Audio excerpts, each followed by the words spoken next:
If you believe those content, and if you start or if you create a thought process in the same way, you are uh, it is going to impact your real life because it is impacting your thought process. I'm not.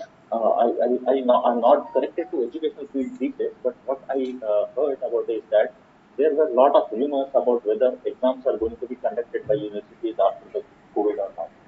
I am not sure whether this is a fact or not, but there were rumors about that, and people were like sharing content like exam to hone wala hai, exam to nahi hone wala hai, and then all those things. So always remember, anything that comes to you, even if it is shared by somebody trusted, is not real. So people can create false posts, misleading information, not just because on different topics, but on them their own identity as well. I can tomorrow go up and create a profile on social media with my real name, and I can create my own profile as if I'm a celebrity.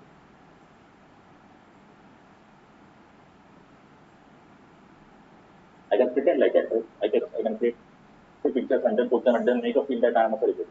So uh, you have to be careful. Anything that comes on that is not always real. Yeah, you must be using a lot of photo editing apps, so you know that not actually you are posting your real pic, you are editing those and then posting it. So that's one thing you have to keep in mind. And last thing I always say, this is use your brain. This term is relevant everywhere in cybersecurity. Today we have not discussed anything technical. We have not discussed any cyber attacks or all those things that I regularly do.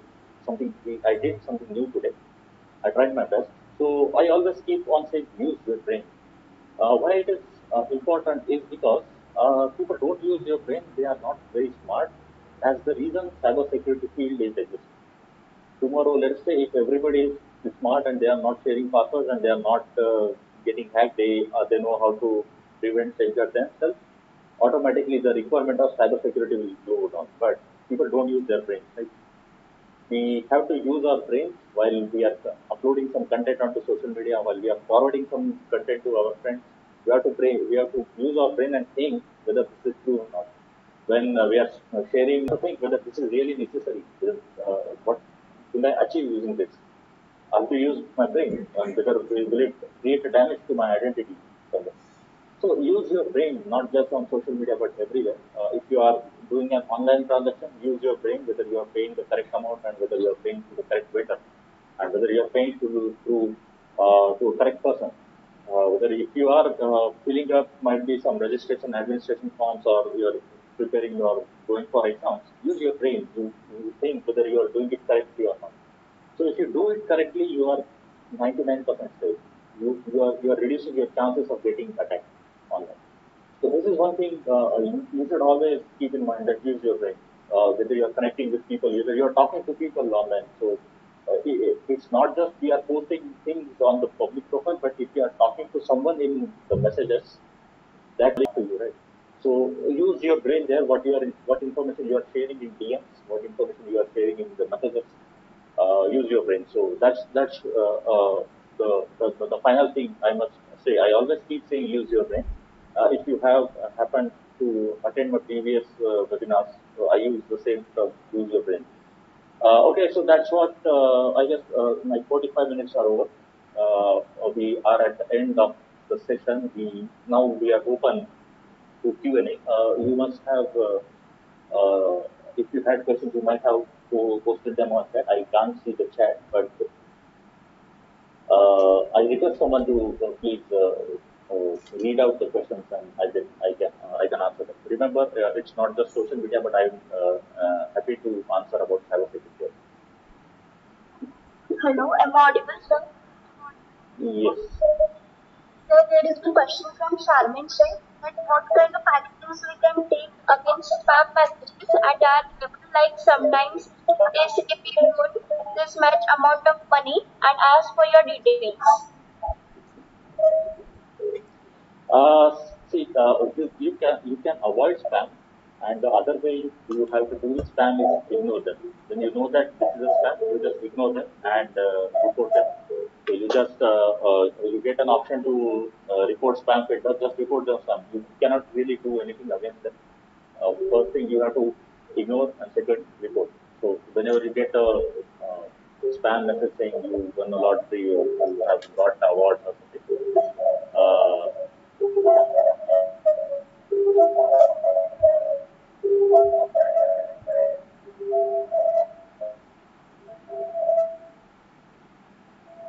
yeah, sorry.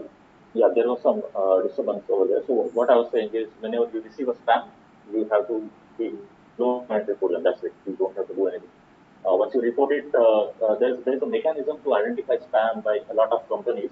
So you just report, it automatically reaches to those companies. Let's say you are using Gmail.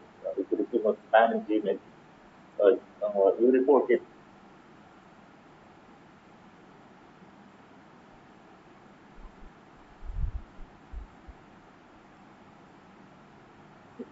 Gmail will report it to all the thread fields we say, and then that gets blocked globally very soon. So that's it.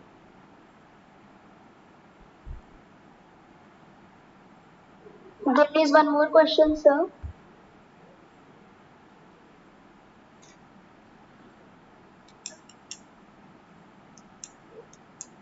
Okay, fine. Yeah, okay. Sometimes we log in using Google account, social media account, or we lose our email password. We should say no. Definitely, we should avoid that. Signing up to. It, it cannot. We cannot justify whether that sign up is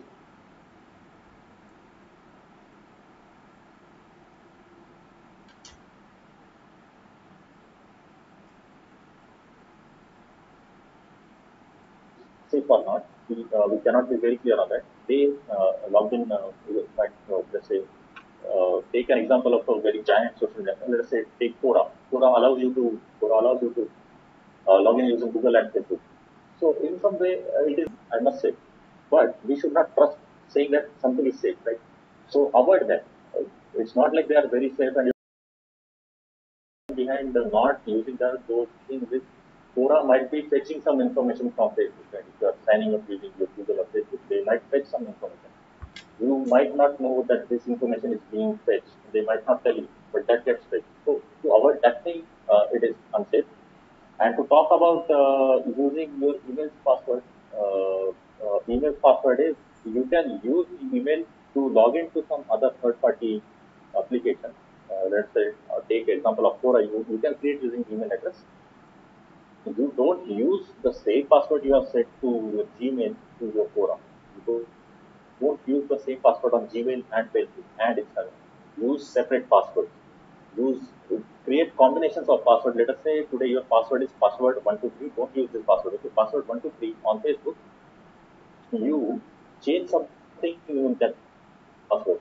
If you find difficult, remember, you go to on Facebook you have set it password 123. Go to Gmail, use password 456. So this way you can create combination. This is just an example. You need to be very creative with password. You can do that so that it is easier to remember, and then you can but it is required you should use different passwords everywhere. If you don't do that, let us say if you are using same password, your Gmail password is shared or compromised somewhere using some application or some third party website. You have used the same password on other things. If an attacker gets access to your Gmail, he can log into Facebook, he can reset that password, or he can use the same password. If not, he can take a reset password link back to your Gmail account, and then they can access your Facebook. From there, they can access Twitter and all that. So use different passwords wisely. Okay, I see a lot of questions. So next question, I'll read out the question first. Only one password for every login is safe or not? I just answered that, or we have to use different password for every different login. I just explained this thing. When we sign into sites for notes or download anything, they ask for our email address. Only is it safe? Yeah, if they are asking only for only your email address, it's not really a threat or an attack. but that account, that email address is used for sending out you advertisements or spam later on. So what you can do is create multiple Gmail accounts. Right? Gmail is free for everyone. One email ID you create just to give it to people. Like everywhere they are asking you to enter your password to download notes or something. You create one account that's a fake account. You must say. So whatever whenever some website asks you if you want to download this note, these notes or PDFs, you need to enter your email address. Just dump that email address there. So and don't use that email address anywhere else for your banking or other purpose. So what happens is even if they have your email address, they don't have you will not have any content in that email address for spending it. Only spam. So all that spam will route to that email address. Your banking email address, your college or the administrative email addresses are keep separate and should not be shared only when required. Got it. So that way you can avoid that. It is safe to give them, but we cannot say what is dangerous. On behalf of this topic, I want to say, see, when you are asking questions like, is it safe or not? Something like, is it safe to share password? Is it safe to keep saying credentials? I must say there is nothing safe in this world. There is nothing safe in cyber. Anything can go any wrong. Remember, even Facebook and Gmail, they maintain, they spend a lot of amount on cybersecurity. They spend a lot of amount keeping you safe, right? You might have experienced if you log into Gmail from a new device, it doesn't let you log in. So that level of security they have maintained. But still, there are various ways that can leak to your credentials. It's not just Gmail. If Gmail is taking care of your credentials, doesn't mean they don't get leaked. There might be a bug that can expose. There might there might be a system that has exposed your way. So never say is it safe or something. It is never safe. One example I was like during one previous talk I came to one discussion uh, that happened is I had to give an example of TikTok. TikTok or the similar apps they have nowadays. People trusted on it. I'm not sure. I'm not talking whether it was good or bad or what happened to it. But why it is blocked is not because of the content or whether it is from China, but it's because it was buggy. It was having issues in cybersecurity. Reason is it was very popular. People have given a lot of information. They have uploaded their videos and content and pictures, a lot of things over there. But remember, TikTok was vulnerable to a cyber attack, wherein anybody's videos can be seen anyone, even if they are private. So even if you upload private videos, I knew how to access those. So it looks like they are private, but then there was a bug in that application that leaked all that data and what there were usually of famous celebrities. So always remember that if you are going with a new application, new app or a website, something, always remember it is not safe. There is nothing safe, and you are only responsible to what you are doing on that app. So don't, if somebody is boasting, saying that we have the security and all those things, don't trust easily because it can be breached at any time. There are different ways to breach that information. Okay. Then the next question is quickly unsubscribe from Quora email services so that it stops sending email. So my email is deleted from their database. No, I don't know whether they what they are doing. That question is not your email is see one thing I mentioned it in my slide that once it is there once you have given something online it is there it's permanent what गोली कभी वापस नहीं आती. So same way, whatever you are sharing online will never come back.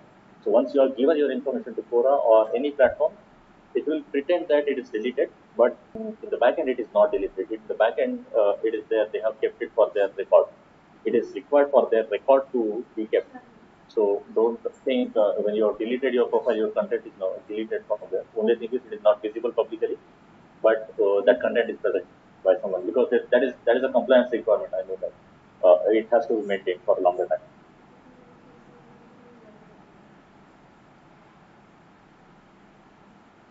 Sometimes we see the option save password for ease of access. Is it safe to do so? No, it is not. You should not save password because you can't trust the device you are saving the password on. So don't do that. Yeah, for sometimes for some websites there is good practice that if you are very frequent and there is no personal information on that websites and those are just simple websites, then it is okay to avoid the hassle of entering password every time. But I I recommend not doing that. How we can identify the fake link because more websites are used to access accounts. How do you identify fake links is by looking at the URL. Once you click a website's URL and it opens in your browser, if you look at the top bar, there is a URL bar wherein you see the site address. You have to keep in mind that site address should be correct. I'll give you an example. Let's say google.com, right? google.com. Tomorrow, if some fake scam comes up for google.com, what they will do is G00GLE.com. So for normal eyes, it looks like google.com, but you need to carefully look at the URL if it is correct or not. So something having a spelling mistake, something having uncommon characters in there, can be a thing. So for Facebook, there was a website called FACE space D triple zero K.com. Page B double O not double OK.com. It was triple zero K. Long back it was Facebook.com. So that one way is you can prevent fake links. You have to carefully look at the URL. So that prevents you from fake links, scams, and phishing pages.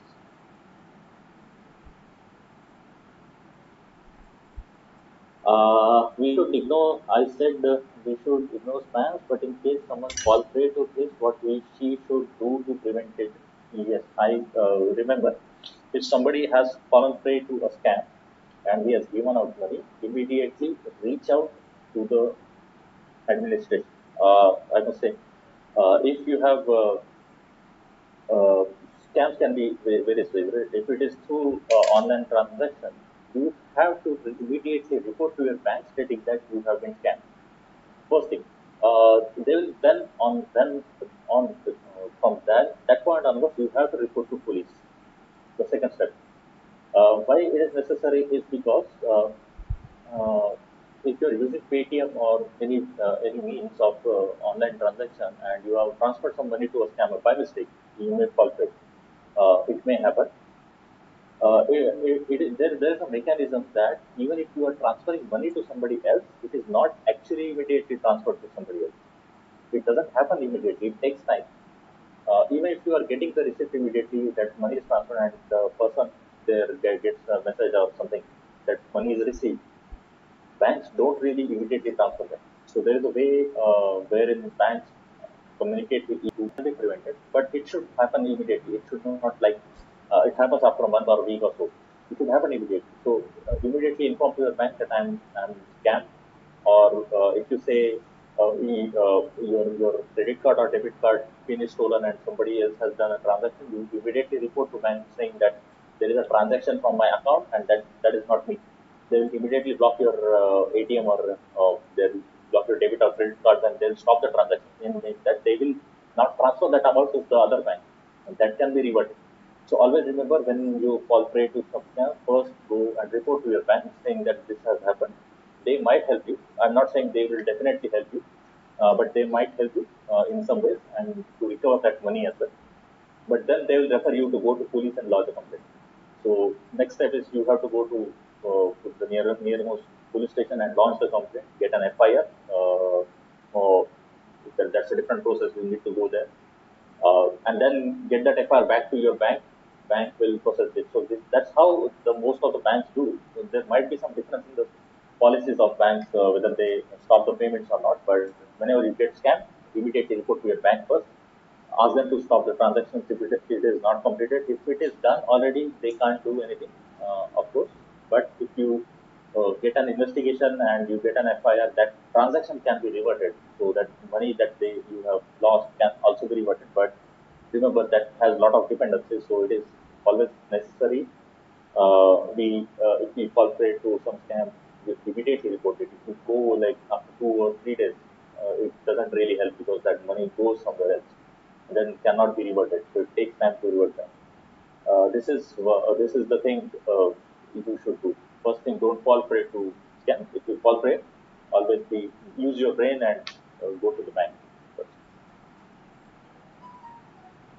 Can anybody hack our account?